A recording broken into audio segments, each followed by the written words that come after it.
Hi friends, welcome back to our channel. నిన్న Saturday నేను మసన్నగా కాకూర్ దర్గాకి వెళ్ళిన. ఎప్పుడు వెళ్తా అమాస పుణ్యానికి, ఎప్పుడైనా టైం ఉంటే అప్పుడు వెళ్తానమాట.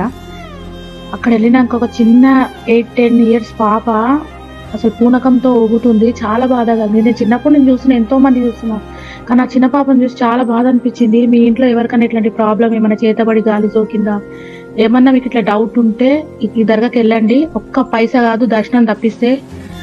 సికింద్రాబాద్ నుంచి వెళ్ళాలంటే గురుద్వారా ఆపోజిట్ 222D బస్సు పోతుంది. ఒకవేళ 2 వీలర్ పోవాలంటే మౌలాలి నుంచి హౌసింగ్ బోర్డు అక్కడ నుంచి వెళ్తారు.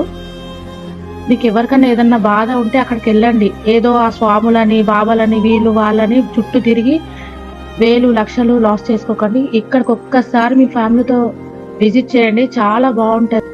సంక్రాంతి అయిపోయినాక ఫస్ట్ అమావాస్య సండే రోజు వచ్చింది. చాలా పెద్ద అమావాస్యనంట. అందరు చెప్పుకుంటారు చాలా డేంజరస్ గా ఉందని. మన హైదరాబాద్ లోనే ఉంది, చాలా మన అందరికి దగ్గరలోనే ఉంటది. ప్లీజ్ ఒక్కసారి వెళ్ళి చూడండి. ఏ సమస్యలు ఉన్నా ఇట్టే వెళ్ళిపోతాయి. నా వీడియో ఎవరెవరైతే చూస్తురో ప్లీజ్ దయచేసి మీ ఎవరికైనా ప్రాబ్లం ఉంటే అక్కడికి వెళ్ళండి. Like, share, subscribe my channel.